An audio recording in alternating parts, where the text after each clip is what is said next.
नमस्कार, Manibhushan Meena, assistant professor government girls college Sirohi.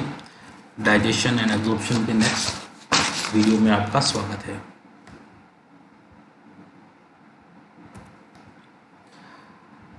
आज हम पढ़ेंगे डाइजेशन इन इलियम या इलियम में पाचन। जैसे हम जानते हैं इलियम स्मॉल इंटेस्टाइन का एक पार्ट है आफ्टर ड्यूडेनियम, एक इम्पोर्टेंट पार्ट है जिसमें मोस्टली पाचन और अवशोषण होता है।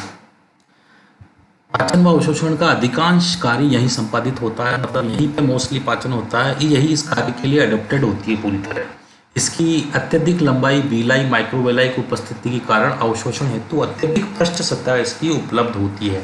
जैसे मैं पहले ही बता चुका हूँ विलाई का स्ट्रक्चर, इसकी पूरी सतह के ऊपर विलाई पाए जाते हैं, रसांकुर पाए जाते हैं और रसांकुर के ऊपर छोटे छोटे माइक्रोविलाई पाए जाते हैं, जिससे इसकी पृष्ठ अवशोषण सतह बढ़ जाती है, जिससे कि यह अधिक मात्रा में भोजन का अवशोषण कर सकती है।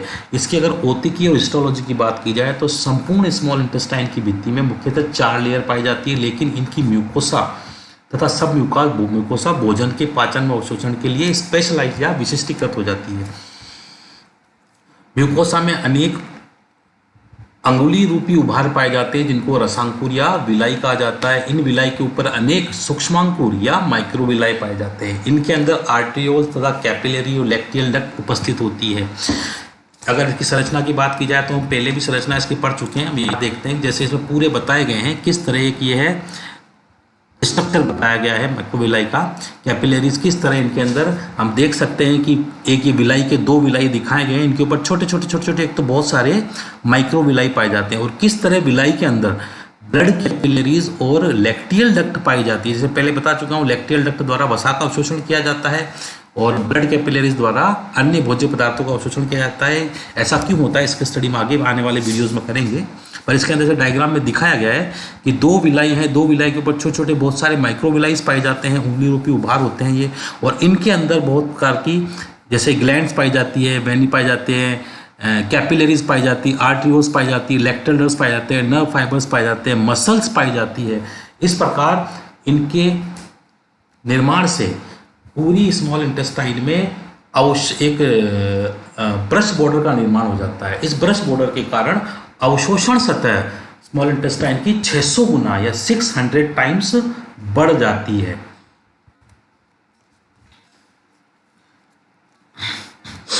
इनकी म्यूकोसा में 4 प्रकार की कोशिकाएं पाई जाती है। पहली तो होती है अवशोषी कोशिकाएं या एब्जॉर्प्टिव सेल।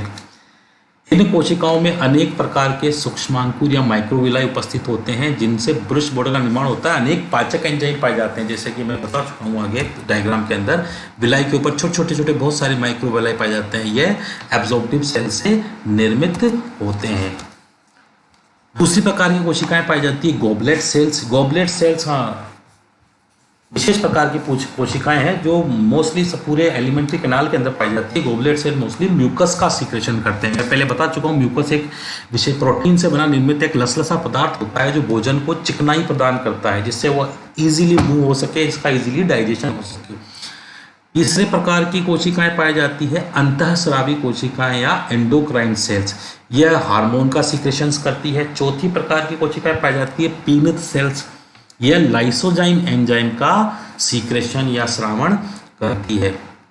ये आगे स्टडी वापस डायग्राम है माइक्रोविलाई का जो स्ट्रक्चर है, जिसके अंदर पूरा बताया गया किस तरह लैक्टियल्स, किस तरह ब्लड कैपिलरीज उसके ऊपर पाई जाती है, नर्व्स पाए जाते हैं, इनके अंदर ग्लैंड्स पाई जाती है। ये पूरा उसका स्ट्रक्चर बता रहा है।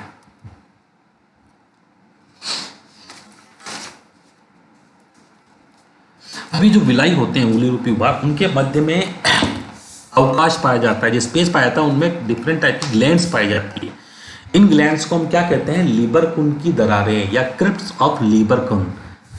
यह क्या काम करती है, यह इंटेस्टाइनल जूस या आंतरीय रस का श्रावण करती है। इस इंटेस्टाइनल जूस या आंतरीय रस में डिफरेंट टाइप के बहुत सारे एंजाइम्स पाए जाते हैं, जिनकी स्टडी हम आगे करेंगे। स्मॉल इंटेस्टाइन की लैमिनिया प्रोपिया में malt malt means mucosa associated lymphoid tissue, ये ऊतक पाए जाते हैं। यह लिम्फ नोड या लसिकीय गांठ के रूप में पाए जाते हैं, जिनको हम क्या कहते हैं, पेयर्स पैचेस कहते हैं। इनका मेन काम क्या है, इम्यून सिस्टम से रिलेटेड। यह एलिमेंट्री कैनाल में अगर कोई इन्फेक्शन हो जाए या कोई बाहरी संक्रमण हो जाए तो उससे बचाव का काम करते हैं। समझ में, कहने का मतलब वापिस समझाता हूँ कि इनकी लैमिनिया प्रोप्रिया में एक विशेष प्रकार का टिश्यू पाया जाता है, जिस टिश्यू को हम क्या कहते हैं, malt, mucosa associated lymphoid tissue. यह लिम्फ गांठों के रूप में उपस्थित हो, यानी गांठों को अपन क्या कहते हैं, ये जो ऊतक होता है ये किस रूप में पाया जाता है, गांठों के रूप में, लिम्फ नोड या लसिकी गांठों के रूप में पाया जाता है। इन गांठों को हम क्या कहते हैं, पेयर्स पैचेस। ये कई बार क्वेश्चन एग्जाम्स में पूछा जाता है, कंपटीशन एग्जाम्स में। और ये पेयर पैचेस क्या काम करते हैं, या ये इम्यून सिस्टम से रिलेटेड है या प्रतिरक्षी तंत्र से रिलेटेड है। ये एलिमेंट्री कैनाल में बाहरी संक्रमण या आंतरिक संक्रमण से उसकी सुरक्षा करता है। ड्यूडोनियम की सब म्यूकोसा, जब ग्रहणी की सब म्यूकोसा में ब्रूनर्स ग्लैंड भी पाई जाती है। ड्यूडोनियम जो लास्ट वीडियो के अंदर पढ़ा था, उसकी सब म्यूकोसा के अंदर ब्रूनर्स ग्लैंड उपस्थित होती है। ये ब्रूनर्स ग्लैंड क्या काम करती है, म्यूसिन व प्रोटियोलाइटिक एंजाइम का सीक्रेशन करती है। यह एंजाइम प्रोटीन के डाइजेशन में सहायक होते हैं। वापिस एक बार क्लियर कर रहा हूँ, ड्यूडोनियम की सब म्यूकोसा या ग्रहणी की सब म्यूकोसा में ब्रूनर्स ग्लैंड पाई जाती है, जो म्यूसिन एवं प्रोटियोलाइटिक एंजाइम का सीक्रेशन करती है, तथा ये एंजाइम क्या करते हैं, प्रोटीन के डाइजेशन में रिलेटेड होते हैं। जो लास्ट वीडियो में ड्यूडोनियम पढ़ा था उसके अंदर ही आता है। ये चीज़ें Brunner's gland, malt, pair patches कई बार कम्पिटिटिव एग्जाम्स में पूछे जाते हैं, नीट के एग्जाम में या कोई भी आप फाइट करते हैं कंपटीशन एग्जाम, तो ये इनको याद रखना ज़रूरी होता है।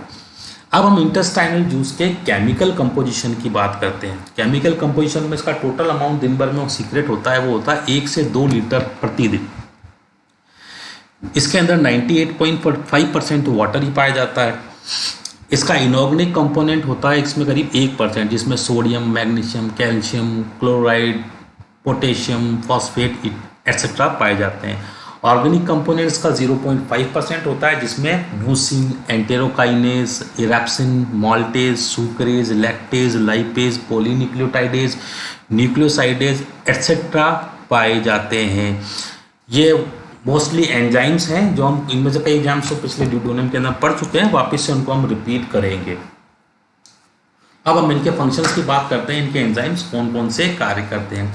सबसे पहले हम बात करते हैं म्यूसिन की। म्यूसिन, वही म्यूकस को म्यूसिन भी कहते हैं। ये एक प्रकार का विशेष प्रोटीन होता है जो भोजन को लसलसा व स्नेहक बनाता है। म्यूसिन कौन सीक्रेट करता है, म्यूकस, जैसे पहले बताऊं, गोबलेट सेल के द्वारा इनका श्रवण या सीक्रेशन होता है। एंटेरोकाइनेज एंजाइम, जैसे पहले अपन ने बात की थी, काइमेट्रिप्सिनोजन को ट्रिप्सिनोजन में कौन कन्वर्ट करता है, एंटेरोकाइनेज एंजाइम ट्रिप्सिन। तो यह कार्य, यह सीक्रेशन कहाँ होता है, ये इसका सीक्रेशन इलियम के अंदर होता है, इंटेस्टाइनल जूस के अंदर। ये क्या काम करता है, इनएक्टिव ट्रिप्सिनोजन को एक्टिव ट्रिप्सिनोजन में कन्वर्ट कर देता है। तीसरा प्रकार का एंजाइम की बात करते हैं, इरेप्सिन। ये क्या काम करते हैं, प्रोटीन के जो मध्यवर्ती उत्पाद होते हैं, प्रोटीन, बड़े बड़े प्रोटीन मॉलिक्यूल टूट के छोटे छोटे बीच के जो प्रोटीन मॉलिक्यूल बनते हैं, जिनको हम प्रोटीओजेस, पेप्टोन्स और पॉलीपेप्टाइड चेन्स कहते हैं, छोटी, उनको तोड़ के डाइपेप्टाइड या मोनोपेप्टाइड में कन्वर्ट कर देता है। चौथा एंजाइम की बात करते हैं, तो चौथा एंजाइम है माल्टेज। माल्टेज क्या काम करता है, ये हम पिछले ही पढ़ चुके हैं। माल्टोज को ग्लूकोज के मॉलिक्यूल्स में तोड़ देता है। सुक्रेज सुक्रोज को ग्लूकोज प्लस फ्रक्टोज में तोड़ देता है। लैक्टेज एंजाइम लैक्टोज को ग्लूकोज प्लस गैलेक्टोज में तोड़ देता है। लाइपेज एंजाइम, लाइपेज बता चुका है, जो इमल्सिफाइड फैट का डाइजेशन करके उसको मोनोग्लिसराइड प्लस फैटी एसिड्स में कन्वर्ट कर देता है।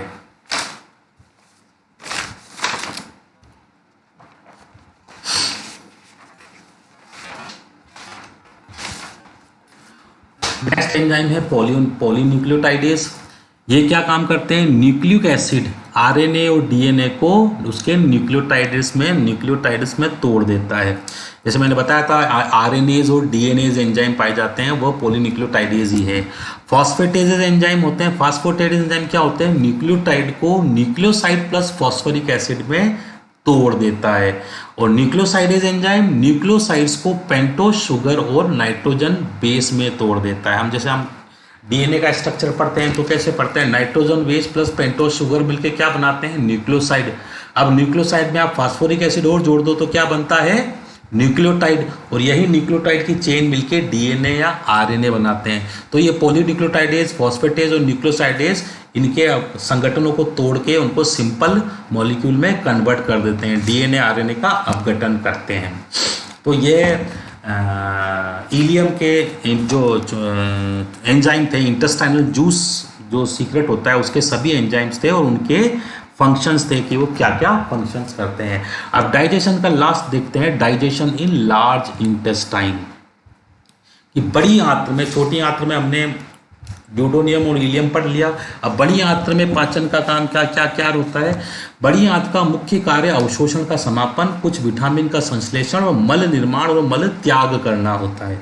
बड़ी आंत्र की लंबाई लगभग 1.5 मीटर होती है। किसके और किससे बनी होती है? कोलन, रेक्टम तथा एनल कैनाल की बनी होती है। अगर इसकी हिस्टोलॉजी और उत्की की बात की जाए तो इसमें म्यूकस में विलाई है और माइक्रोविलाई सब एब्सेंट होते हैं। इसकी म्यूकोसा में गॉबलेट कोशिका और अवशोषी कोशिकाएं पाई जाती है। गॉबलेट सेल्स में पहले बता चुका हूं कि म्यूकस का सीक्रेशन करती है और अवशोषी कोशिकाएं जल के अवशोषण या वाटर के एब्जॉर्प्शन से रिलेटेड होती है, मेनली वाटर को अवशोषित करती है। इसमें पाचन की बात करके 2 तरीके से पाचन होता है, एक तो मैकेनिकल या यांत्रिक पाचन, दूसरा केमिकल या रासायनिक पाचन। यांत्रिक पाचन के बड़ी आंत्र की दीवारों में डिफरेंट टाइप की मसल्स पाई जाती है, तो उसमें 3 प्रकार के मूवमेंट पाए जाते हैं। पहला होता है हॉस्टल चर्निंग।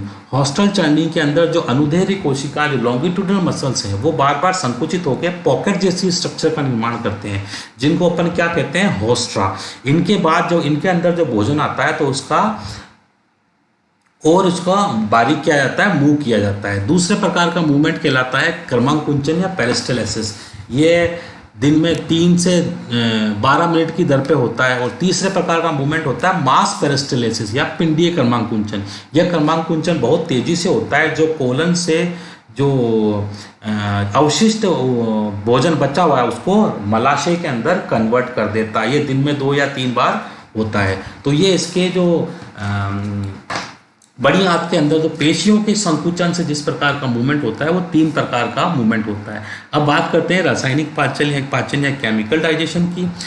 तो बृहद आंत में पाचन की प्रक्रिया मुख्यतः जीवाणु या बैक्टीरिया द्वारा पाई जाती है। यहाँ पर केवल म्यूकस का सीक्रेशन किया जाता है। म्यूकस का सीक्रेशन कौन करता है? Goblet cell. यहाँ किसी प्रकार के एंजाइम का श्रावण नहीं होता। यहाँ पर शेष बचे कार्बोहाइड्रेट का फर्मेंटेशन या किण्वन जीवाणु द्वारा कर जाता है। फर्मेंटेशन अपन जानते हैं क्या होता है, एक प्रकार का एनारोबिक रेस्पिरेशन है। इस फर्मेंटेशन या किण्वन के बाद क्या मिलता है? हाइड्रोजन, कार्बन डाइऑक्साइड और मीथेन गैस बनती है। जीवाणुओं द्वारा प्रोटीन का रूपांतरण, अमीनो एसिड्स, प्रोटीन का भी अपघटन होता है तो वो जीवाणु द्वारा होता है, जिससे कुछ मात्रा में अमीनो एसिड्स का निर्माण होता है। अमीनो एसिड्स अंत में इंडोल, स्केटोल, H2S तथा फैटी एसिड्स में रूपांतरित हो जाते हैं। इंडोल और स्केटोल को मल के साथ बाहर त्याग दिया जाता है। यह पाचन की प्रक्रिया पूरी एलिमेंट्री कैनाल में किस तरह कंप्लीट होती है इस वीडियो के अंदर कंप्लीट बता दी गई है। अब नेक्स्ट 2 वीडियो के अंदर हम आपको भोजन का अवशोषण एलिमेंट्री कैनाल में किस प्रकार किया जाता है उसके बारे में जानकारी देंगे। धन्यवाद।